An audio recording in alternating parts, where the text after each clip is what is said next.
کرے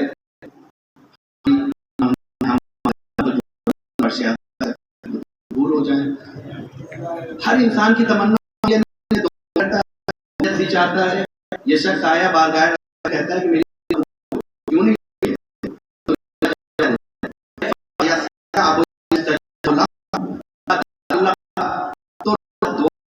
ایسے تمہاری دعائیں قبول ہو سکتی ہیں اس کے راستے کر دیے.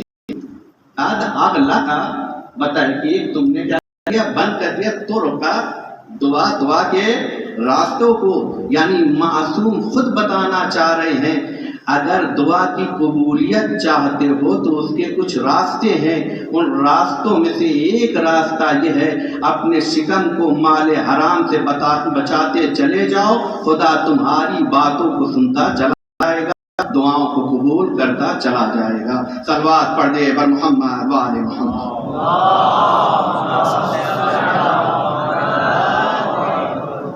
دوسرا کے میں سے معصوم نے کہا تلاوت القرآن. کیا کیجئے؟ قرآن کی تلاوت کیجئے. جتنی زیادہ قرآن کی تلاوت کریں گے اتنا زیادہ خدا کے قریب ہوتے چلے جائیں گے. رسول اسلام ارشاد فرماتے البیت الذی یقرأ فیہ القرآن, وہ گھر جس میں قرآن کی تلاوت ہوتی ہے اس کا فائدہ کیا ہوتا ہے؟ ان تحضرہ الملائکہ, کہ ملائکہ اس گھر میں حاضر ہوتے ہیں. تحجرہ الشیاطین, اور شیاطین اس گھر سے نکل جاتے ہیں. یہ میں نے نہیں کہا ہے, غور کیجئے گا. رسول نے کہا ہے جس گھر میں قرآن کی تلاوت ہوتی ہے ملائکہ رحمت نازل ہونے لگتے ہیں اور شیاطین اس گھر سے نکل جاتے ہیں.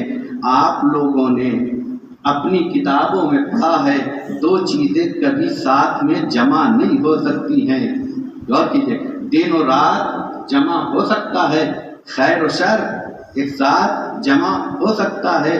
یہ کہہ کے رسول نے پیغام دیا دیکھو قرآن دو ہے, ایک خاموش قرآن اور ایک بولتا ہوا قرآن.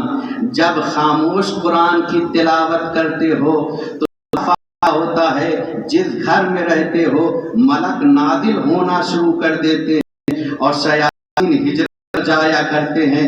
کہا اس گھر میں جب قرآن کی تلاوت ہوگی تو یہ اثر ہے. ایک گھر ہے جسے اللہ کا گھر کہا جاتا ہے, قلب المومن ہے. کہا یہاں پر اگر بولتا ہوا قرآن بسا لوگے تو شیاطین نکل جائیں گے, رحمت کے ملائکے اترنا شروع ہو جائیں گے. وہ شیاطین کیا ہے؟ کہا حسد نکل جائے گا. غور کیجئے گا, کیا نکل جائے گا؟ تکبر نکل جائے گا, چغل خوری نکل جائے گی. یہ بہت سے شیاطین ہیں جو ہمارے دلوں میں گھر کیے ہوئے ہیں. کہا علی بساتے چلے جاؤ کیونکہ ایمان بڑھتا چلا جائے گا اور ملائکہ رحمت کا نزول ہونا شروع ہو جائے گا. صلوات پڑھ دے بر محمد و آل محمد. دو مرحلہ کہ اگر خدا سے قریب ہونا چاہتے ہو بندگی کے پلرز کو اپنے وجود میں اتارو. دوسرا ستون کیا ہے؟ تلاوت القرآن. تیسرا مرحلہ ہے, چونکہ میں جلدی اپنی بات کو تمام کرنا چاہ رہا ہوں, نماز شب پڑھنا. کیا کرنا ہے؟ کون انسان ہے جو نہیں چاہتا ہے اللہ اسے شرف اور منزلت عطا کر دے, کرامت عطا کر دے. ہر انسان عزت چاہتا ہے یا نہیں چاہتا ہے, کرامت چاہتا ہے یا نہیں چاہتا ہے. رسول اسلام کہتے شرف المؤمن صلاتہ باللیل, مومن کی بزرگی اس کا رات میں کھڑے ہو کر نماز شب کا پڑھنا. کیا کرنا ہے؟ شرف المؤمن, مومن کی عظمت کس میں ہے؟ صلاتہ, نماز پڑھنا ہے کس میں؟ رات کی تاریکی میں کھڑے ہو کر. یعنی کیا مطلب؟ یعنی نماز شب پڑھتے چلے جاؤ, خدا تمہیں عزیز بناتا چلا جائے. اس کے در پر اس کے در پر جا کر عزت مانگنے کی ضرورت نہیں ہے. بارگاہ خدا میں سر کو جھکاتے چلے جاؤ, خدا کیا کرتا چلا جائے گا؟ شرافت اور بزرگی عطا کرتا چلا جائے گا. لہذا میں ایک واقعے کی جانب اشارہ کر رہا ہوں. جنگ صفین یاد ہے نا؟ مولا کائنات جب اس جنگ صفین میں مشغول تھے تو ملتا ہے کہ مولا کائنات رات کی تاریکی میں نماز شب پڑھ رہے تھے، ایک صحابی آیا، ایک ساتھی آیا اور آنے کے بعد کہتا ہے علی یہ نماز کا وقت نہیں ہے، یہ بیٹھ کے جنگ کی پلاننگ کرنے کا وقت ہے۔ غور کیجیے گا کون کہہ رہا ہے؟ یہ اللہ کا ایسا رہا ہے چراغ سورج کو روشنی دکھانا چاہ رہا ہے۔ غور کیجیے گا علی یہ جنگ کا وقت ہے، نماز پڑھنے کا وقت نہیں ہے۔ تو مولا کائنات نے کتنا خوبصورت جواب دیا، ھذا ما نطلب بہ النصر، یہی وہ نماز ہے، یہی وہ عمل ہے جس کے ذریعے سے ہم خدا کی مدد طلب کیا کرتے ہیں۔ یعنی علی نے ایک پیغام دے دیا، دنیا کی کسی بھی جنگ میں جیتنا ہو تو تمہیں دنیا کے عظیم ترین اسلحوں کی ضرورت نہیں ہے، خدا کی بارگاہ میں آ کے سر کو جھکاتے چلے جاؤ، خدا تمہیں کامیاب بناتا چلا جائے گا۔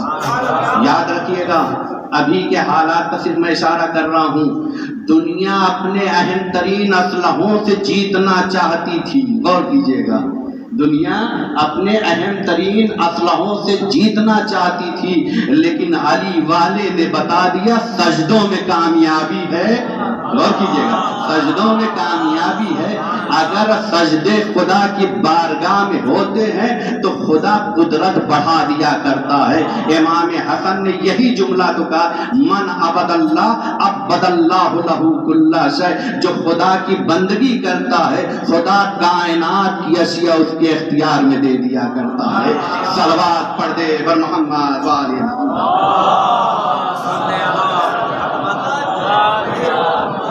یہی وہ نماز ہے جس کے ذریعے سے علی خدا کی مدد طلب کرتا ہے۔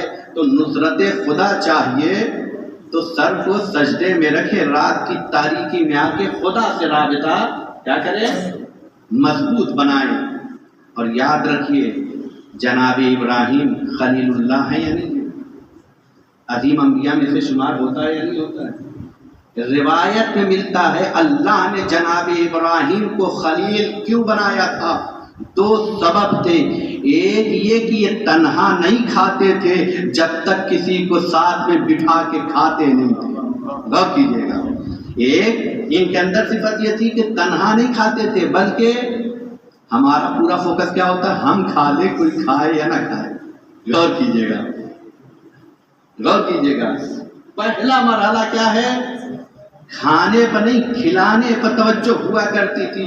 اور دوسرا کیا؟ روایت میں لکثرت صلاۃ ہی، یہاں پر دو معنی کیا، ایک آل محمد پر زیادہ سے زیادہ صلوات پڑھنے کی وجہ سے، اور دوسری جگہ پر علماء کہتے ہیں لکثرت صلاۃ ہی سے مراد ابراہیم کا رات کی تاریکی میں کھڑے ہو کر خدا کی بارگاہ میں سجدے کرنے کی وجہ سے اللہ نے انہیں خلیل بنایا تھا۔ یعنی اگر خلیل خدا بننا ہے تو دو کام کرتے چلے جاؤ، ایک کیا کرو؟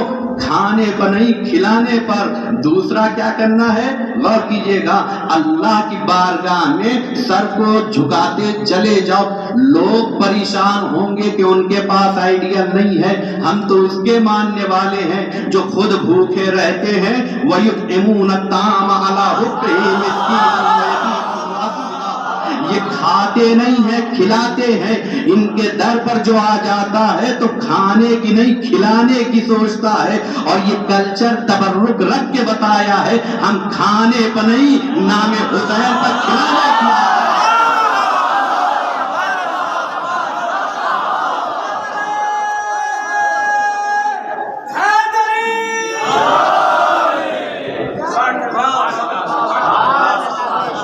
محبوب خدا بنتا ہے، یہ عمل خدا سے کیا کر دیتا ہے؟ قریب کر دیتا ہے۔ اور دوسرا عمل لکثرت صلاۃ ہی، زیادہ سے زیادہ کیا کرنا؟ اب چاہے صلوات پڑھیں یہ بھی عبادت ہے، چاہے سجدہ کریں یہ بھی عبادت ہے، لیکن علماء نے چونکہ کہا نماز شب پڑھتے چلے جاؤ محبوب خدا بنتے چلے جاؤ گے۔ چونکہ وقت نہیں ہے میں اپنی بات کو سمیٹ رہا ہوں، 3 پلرز ہوئے۔ چوتھا عنوان کہ اگر عبودیت کی معراج پر پہنچنا چاہتے ہو تو معصوم کہتے ہیں وبال صبح کے وقت تضرع اور گریہ کرنا۔ کیا کرنا؟ صبح کے بعد میں قرآن کی آیت پڑھ رہا ہوں، اللہ ارشاد فرماتا وبالاسحار ہم یستغفرون، یہ وہ لوگ ہیں جو صبح سحر کے موقع پر بارگاہ خدا میں آ کے کیا کرتے ہیں؟ استغفار کیا کرتے ہیں، روتے ہیں، گڑ گڑاتے ہیں، بخشش کی دعا کیا کرتے ہیں۔ واقعہ ملتا ہے امام جعفر صادق علیہ السلام کی زندگی کا۔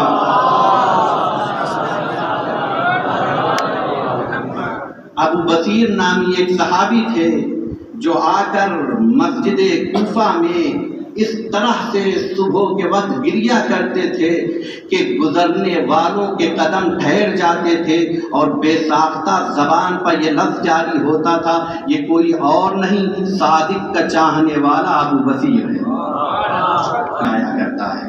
زیادہ کیا کرے؟ صبح کے وقت آتے گر گیا جاری کرے۔ یہ 4 ستون ہوئے۔ 5واں ستون جو معصوم نے بیان کیا ہے، معصوم کہتے خوف خدا میں گریا کرنا۔ کیا کرنا؟ خوف خدا میں گریا کرنا۔ یہ گریا کرنا عبادت ہے، بندگی کا ستون ہے۔ کب؟ کیسے؟ خود رسول خدا نے ارشاد فرمایا عینان لا تمسہما النار، 2 آنکھیں ہیں جنہیں جہنم یا یوں کہیں نار چھو بھی نہیں سکتی ہے۔ اور نار کا ترجمہ یہاں پہ جہنم کہیں گے۔ 2 آنکھیں جنہیں جہنم چھو بھی نہیں سکتا ہے، وہ کون سی ہیں؟ عین بکت من خشیت اللہ، ایک آنکھ وہ ہے جو خوف خدا میں گریا کیا کرتی ہے، اور دوسری آنکھ عین باتۃ تحرس فی سبیل اللہ، وہ آنکھ جو بیدار رہ کے، غور کیجیے گا کیا کرتی ہے؟ بیدار رہتی ہے، اور بیدار رہنے کے بعد راہ خدا میں پہرہ داری کیا کرتی ہے۔ کیا کیا کرتی ہے؟ 2 آنکھیں ہیں جسے جہنم کی آگ چھو بھی نہیں سکتی ہے، ایک خوف خدا میں گریا کرنا، اور ایک وہ آنکھ جو رات کی تاریکی میں کھلی رہے اور بندگی کی پہرہ داری کرتی رہے، یعنی خوف خدا میں آ کے گریا کرے اور بندگی کو اپنے وجود سے نکلنے نہ دے۔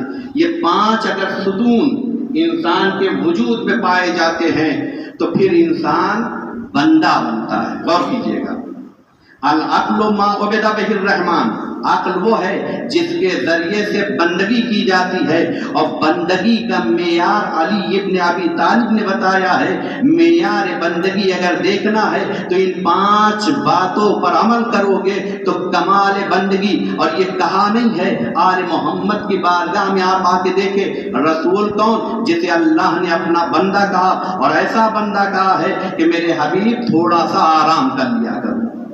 قرآن کی آیت ہے یا نہیں ہے؟ مولا کائنات جنہوں نے خود کہا بار الہ مجھے فخر ہے کہ میں تیرا بندہ ہوں، اور زہرا کی بندگی کے بارے میں امام حسن کیا کہتے ہیں؟